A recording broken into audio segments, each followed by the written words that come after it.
Alright, السلام عليكم ورحمة الله وبركاته. طلبة المرحلة الرابعة الأعزاء، اليوم سنبدأ بالتحدث عن Unit 7. Right? What do you have in Unit 7? We have grammar and we have modal verbs. Let's come to the second slide and we have to know what is it modal verbs. What are the modal verbs? Modals are also called modal verbs, modal auxiliary verbs, modal auxiliaries are special verbs أفعال خاصة which behave irregular التي تتصرف بطريقة غير منتظمة في اللغة الإنجليزية. They are different from normal verbs. هي مختلفة من الأفعال الاعتيادية like work, play, visit. They give additional information يزودون المعلومات الإضافية by the function of the main verb عن الوظيفة الرئيسية عن الوظيفة الرئيسية للفعل الذي يتبعه. They have a great variety تنوع مختلف of communicative functions وظائف تواصلية. Let's see more explanation about modal verbs. Here are some characteristics of modal verbs. هنا بعض الخصائص للأفعال الوسطية. They never change their form. You can't add s, ed, ing.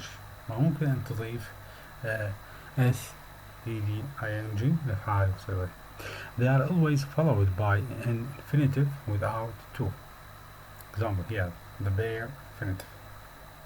They are used to indicate مستخدم يشير إلى modality allow speakers to express certainty and possibility.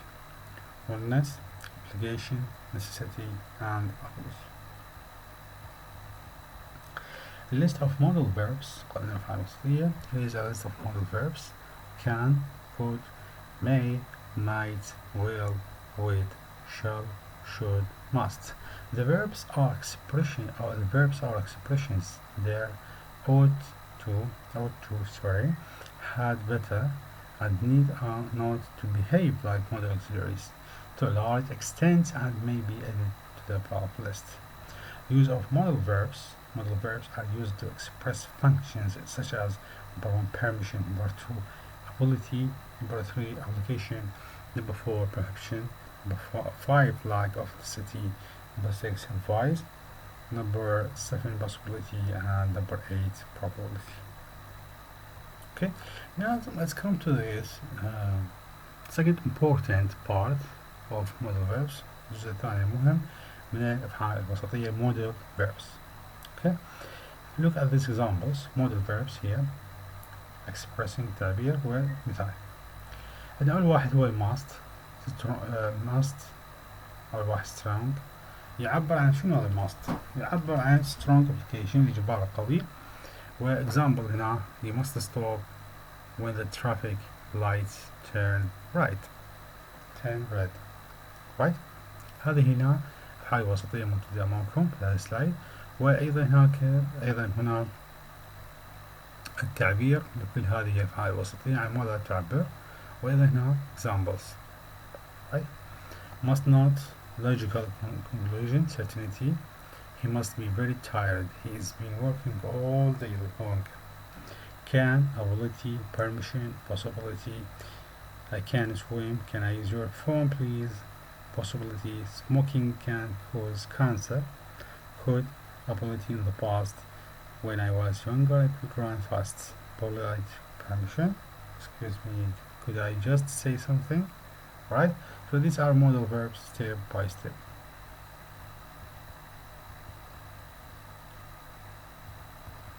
Okay, let's take this note. Remember, modal verbs are followed by infinitive without to, also called a paired verb. Okay, here for example, you must stop when the traffic light turns red. You should see to the doctor. There are a lot of tomatoes in the fridge. We need to buy them. Alright?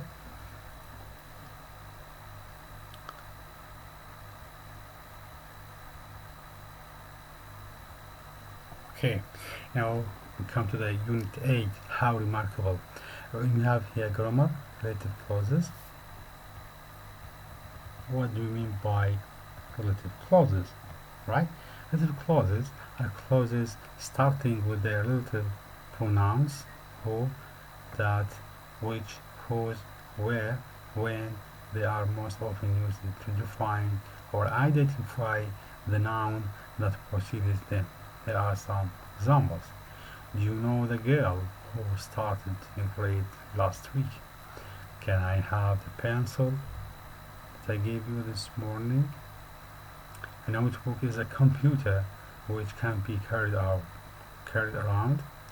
I will not eat in a restaurant whose cookies smoke. I want to live in a place where there is lots to do. Yesterday it was a day when everything went wrong. right؟ relative clauses هذه معناتها التي لها علاقة بالعبارات وهي تربط بين العبارات. right? Okay, now let's take more explanation.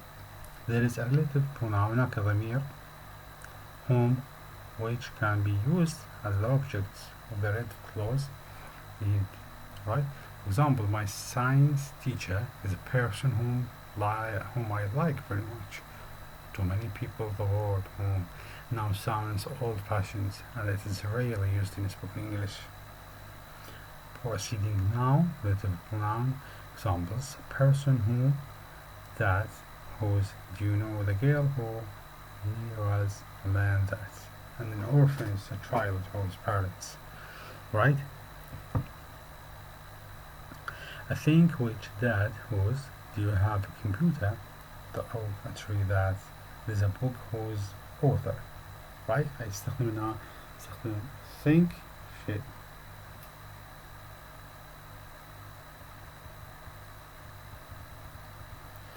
Okay, here we have note ملاحظة. The relative pronoun whose is used in place of possessive pronoun ضمير التملك. It must be followed لابد أن يتبع باسم by a noun. Example: there is a boy. Example: there is a boy in grade 8 whose father is a professional tennis player. There's a boy in grade 8. His father is a professional tennis player.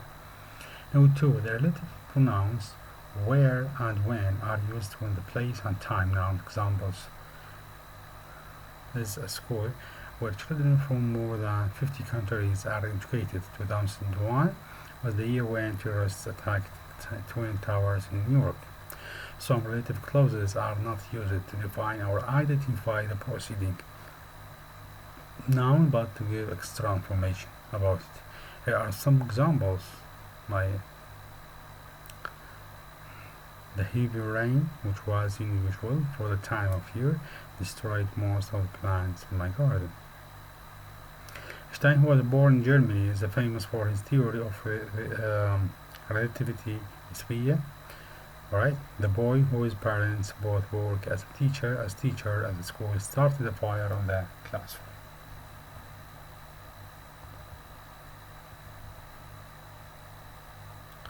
Right, هذه عندنا أيضا ملاحظات مهمة لترجع قراءتها معا.